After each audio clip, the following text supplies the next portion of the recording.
Welcome to another episode of the Happy Whole You podcast. And today we are on part 5 and 6 of the Stop Bullying Yourself book, the book I wrote about 8 years ago. And we're just kind of going through chapter by chapter, and I'm just giving some highlights just to kind of get the wheels turning and get some thinking going about how we're thinking and speaking about our life and how we can shift that so we can live the life we are determined to live.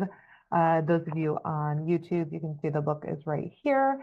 You guys can grab the book on happywholeyou.com, or I will read it to you if you get it on Audible. And I'm actually going to start off this episode with just reading the first page of chapter 5, which is Be Determined. It's all about finding purpose. And here it goes. We must all find our purpose, and I knew I had to find mine. Do you sometimes have ups and downs that make or break your spirit? You can end the cycle of having too many downs and instead increase your ups by finding your purpose. As you have learned, it is your inner bully that takes you on this roller coaster ride of ups and downs. There are various facets involved in defeating your inner bully and creating a happier ride on this roller coaster of life. I want you to come out on top, living a holistic, happy life. A big part of defeating your inner bully is to identify your why. Why do you want to get rid of the inner bully? Why do you want to improve your life? My why was I no longer wanted to feel horrible. I no longer wanted to feel like a victim of my own self. I wanted to feel like I had control in my life. I wanted to feel happiness. I wanted to live a successful life, not a poor me life. I wanted to have the control. I wanted to be in charge. You must know your why, or you will never be able to make the change. Why do you want to change? So, reading this back to myself 8 years later, it's really interesting because, back then I felt like almost my life was out of control. When we are blaming everybody, everything else for the circumstances in our life, it feels like we have no control, that we don't have a say in how things are going. Like life is just happening to us, and we view that as happening to us and not for us. We become more reactionary in life. And, today I look at living in purpose, and I know that I'm definitely living my purpose. And the moment I feel stuck is when I'm not in alignment with my purpose. We can all be distracted by so many things in our life. And the thing about it is being average, being mediocre, that is majority of people. I was listening to this gentleman speak this morning. And I'm sorry, I cannot remember his name, but he was talking about how easy it is to scale average, how easy it is to scale, mediocrity. And it's only inch by inch progression that success and, people that are being the best of the best, that it takes time. It takes inch by inch. It's a lot harder to scale, extraordinary is essentially what he was saying. And how honestly, if any one of us took what we are passionate about and went in 1000%, we would be the top 1% at what we do. But what happens is we get distracted. We find excuses. And so this chapter about being determined is just a reminder to all of us that we need to really figure out, like, why do I want the things in my life that I want? And earlier, I think we talked about it already, but I think I talked about how a lot of times in life, what we end up doing is we set goals based on society's expectation, or based on our parents' expectation, or based on, our mentor's expectation, whatever it may be. Or we set goals based on money and not on purpose. And so what happens is when we get out of this alignment of how we're supposed to truly be, which is authentic to our core and what we were sent here to do, that determination becomes lessened. We don't feel as determined. We don't feel as powerful. We feel stuck. We feel like we've lost our energy. When the truth is, again, if we're in alignment with our true authentic self and what we're supposed to be doing, it's that in flow that we feel. And life feels a little bit easier. Life feels like things are working out. The right people are showing up at the right time. So if you don't feel like that's happening for you, I would say most likely you're out of alignment. And then the other part I put in the book, I talk about how we get to reprogram our life. And when I say reprogram our life, it's like reprogramming our brain. Ultimately, it's reprogramming the meaning we gave to our past. And to break it down even further, it's like we can take all these little situations in our life that we have been through, and these are the good, the bad, and the ugly, but mostly the bad and the ugly, those situations. If we could go in and we could reprogram the meaning that we gave those situations to help to rewire that neural network in our brain that we've created, we can rewire for success. We can rewire for happiness. And I think it was, uh, gosh, Tony Robbins. I think it was him. This is years ago.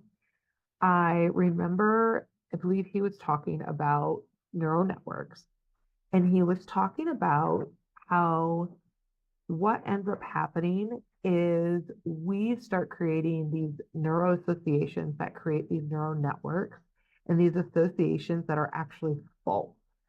And what he meant by that was, for example, you go to work, you have a very stressful day, you come home, and the first person you see is your spouse. And you see your spouse to ask you how your day went, and you're kind of like, oh, it's fine, like whatever. You're kind of in a bad mood because you're stressed and you had a long day. Well, at first, this is no big deal. You come home, your spouse talks to you, and you just kind of like, don't really want to talk. But what happens is over a long period of time, you come home, you're coming home with those emotions, and those emotions have biochemically shifted what's going on in you. And then the first person you see is your spouse or your partner. And over time, you start to associate your spouse or that partner with that chemistry, with that stress. And you start to end up taking out that frustration on them. And so you've created a neural network with this emotion with your spouse that really wasn't from your spouse because all they did was really ask you how your day went. And this spilled over into a lot of things. So we create false neural networks or neural associations with like salad, being on a diet, or with maybe starting a business. Maybe you saw your parents struggle and they had their own business and you really, really want to have your own business, but you have a neuro association that with owning your own small business, it's going to be hard. You're going to struggle. You're never going to be successful. So we get to go in and we get to reprogram these neural associations and set in new neural networks. One neural network for me, or neural association, was you guys have heard me tell the story about second grade when I read aloud in class, and the teacher said different things to me. I mean, I literally, if you ask me, like, I just started yes, a chapter, but I started this podcast off with reading to you. That I've had to shift that neural network because that reading out loud used to give me so much anxiety. I had a neuroassociation with reading aloud of I'm stupid. My heart would start racing. I would get sweaty. Like I would not want to read out loud to anybody ever. So I've had to like shift that neuroassociation in my brain that reading aloud is just sharing information. And actually, the slower I read, the more people will understand and the better they'll understand. Whereas when I was younger, I'd try to read fast to sound smart or I'd want to just get through it. And so again, we get to change the meaning that we're giving things. So if we went in and changed the meaning that we're giving to our past and the past experiences that we had, and an easier way to do this is, and we've talked about this on the podcast before, is to extract the value gained, the lesson from that, crazy experience or that challenge that you went through, and you reprogram it to be the lesson learned and be in gratitude for it. It really helps to start to shift that neural network in the brain and those neural associations. So we're no longer having a brain that is associating, you know, being stressed that, the world is working against you. We can associate that when we feel stress, it's actually excitement and it's actually growth, and we're actually moving towards the greater good. So again, we get to reprogram our life, and by reprogramming our past, which is going to shift the neural associations that we have and create new neural associations, and it's going to shift the neural networks. And then if we go into the next chapter, which is chapter 6, I call this chapter "It's Up to You." And I talk about how the choices that we make are a direct reflection on how our life is unfolding. And we make thousands of decisions very, very quickly. And, it's like the choice to hit the alarm clock for the third time, right? This is your choice. Like, your life is up to you. Do you get up when the alarm goes off, or do you keep hitting that alarm and, hitting the snooze button and going back to bed and essentially postponing your day from starting? And so if we really started to look at, we have a choice in everything. We get to choose how we react or how we respond to things. We get to choose what we're eating. We get to choose if we're going to exercise or not. We get to choose if I'm going to read a book. We get to choose what podcast to listen to. We get to choose how we view our boss. We get to choose, how we think about our life, how we speak about our life. So these are all choices that we get. And most often, people go through life acting as if they don't have a choice. We do have a choice. We have so many choices in our life. And then I think that that's where, things get challenging is, we're making all these decisions and we're not really paying attention to the compound effect of those decisions. So it's like, oh, well, I'll just eat this candy bar at 3 o'clock. No big deal. I'll exercise later. Well, when you eat that candy bar at 3 o'clock, and then the next day you walk by, another coworker's desk and they have M&Ms there, and then you throw the M&Ms in your mouth. And then the next day it's like, oh, they bring donuts to work. And then, oh, I just, eat the donuts, just to lift my spirits. It's that compound effect. And the thing is you have a choice in all of it, but a lot of us are choosing unconsciously. We're doing things and we're not consciously thinking of, how is this going to impact me? Is this going to help me with the ultimate goal that I have in my life? So this is where it's up to us to create that vision in our mind about the life that we want, and the determination to get to it, and having a clear picture of what it is you do want, and making decisions that is like, is this going to move me towards my goal? Yes or no. It makes things very, very clear. If you are wanting to lose weight in a certain period of time, and I'm losing 10 pounds in the next 3 months, it's going to be a lot easier to say, you know what, I'm not going to grab that donut right now, but I'm going to have a big glass of water, and, maybe I'm going to have, beef jerky, or I'm going to have some blueberries, or I'm going to have whatever it is, that is not going to spike my insulin and, be a bunch of empty calories. Again, we all have a choice, and I want you to pay attention to the choices that you're making and the choices that maybe you're unconsciously making. And I want you to start connecting your choices to your ultimate goal, your ultimate vision of what it is that you do want in your life. And that choice should equal steps towards that ultimate vision, that ultimate goal that you have. Okay, I am actually going to go into chapter 7. I know we said it's 5 and 6, but this is a little bit of a short one. But this is grow. I start off with chapter 7 with congratulations. You are reading this because you believe in personal growth. And here's the thing, again, it's going back to choices. Are we choosing to grow and evolve and to become more? Or are we choosing to stay the same, stay mediocre, go through and do the same exact things every single day?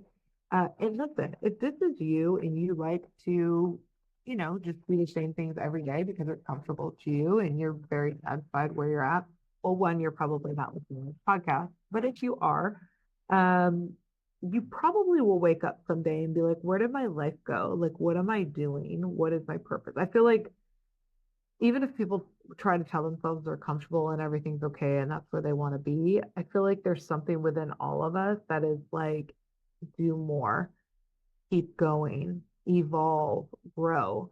I feel like we're supposed to maximize this experience of being on Earth. And if we don't, our physical body will give us information. This is where I believe that the illnesses, the diseases that we get, essentially are manifesting out of emotional blockages, things we're choosing not to do, things we're choosing to avoid, things we're choosing to suppress versus express. And these compound over time. And some people do a really great job at pretending like everything's fine. And then there's other people like me that I'm like, oh my gosh, how can we keep growing? How can we keep helping people? How can we keep evolving humanity? Keep changing the world. And I think that, for me, that's where I get energy from. Like I get energy from doing these podcasts and hearing from listeners and just getting the, oh, thank you for that. That helped me shift my perspective. I'm now doing this, or, didn't believe in myself before, and now I'm really taking action towards my life, and things are actually working out better than I thought they would. These are like really great things. And we forget that we have this ripple effect in life, good or bad. We are constantly putting out a ripple effect in the world. So if you're choosing to not live your purpose and not do the very thing that you were sent here to do, that is rippling out into the world.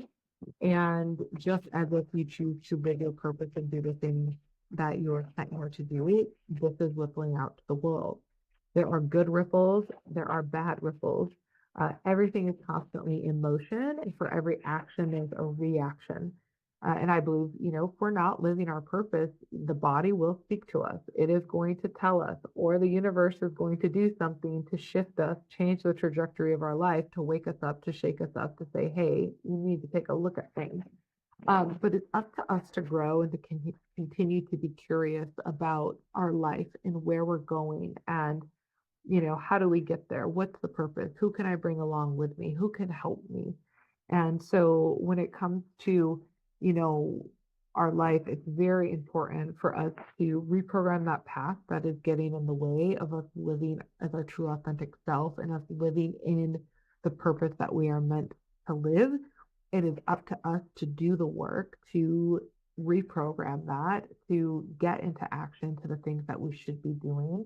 And then it's up to us to, stay determined, to do the things, to continue to grow, because nobody is going to wake up and do this thing called life for us. Okay. No one's going to do it. We're all here to support each other, to help each other. And, we just have to stay focused on that greater vision, the greater good of all. And essentially, when we do that, the beautiful thing is that inner bully in your mind starts to become quieter and goes further off in the distance and is not bringing you down like it was. If your inner bully is super loud, challenging you every day, I would say this is probably because you're not growing. You're not living in your purpose. You're not being fully determined and you're not in alignment. And we can view this as actually a good thing. So it's like, okay, inner bully, I see that you're trying to push me back into the right track, or I see that you're trying to wake me up. And, I appreciate the information, but I'm going to silence you right now and I'm going to get on track to the life that I ultimately want to live. And if you have a challenge with this, if you're challenged with silencing that inner bully, this is where getting a coach, getting a mentor, getting somebody to work with you can be super valuable. I work with a coach and she really points some things out to me that, I'm either my blinders are up or I'm not seeing. And so getting that person that's going to push you, that's going to help you, that's going to most likely believe in you before you're believing in yourself, um, can be so helpful. And so I just want to let everybody know that I am taking on 2 new coaching clients. So if you are interested, this is a 3-month program minimum is where we start. And I am taking these people on for November of 2024. So if you are interested, just reach out to us at admin@happywholeyou.com. Or, there's a lot of other coaches out there in the world. I may not be a good fit for you, but I'm telling you, hiring a coach and getting a mentor is going to help you move outside your comfort zone. It doesn't feel good. It's not going to be easy. But again, it's incremental improvement for living that extraordinary life that you were sent here and meant to live. All right, you guys, we will be back with the remaining episodes of the Stop Bullying Yourself series very soon. I hope you got something valuable out of this, and I will talk to you soon.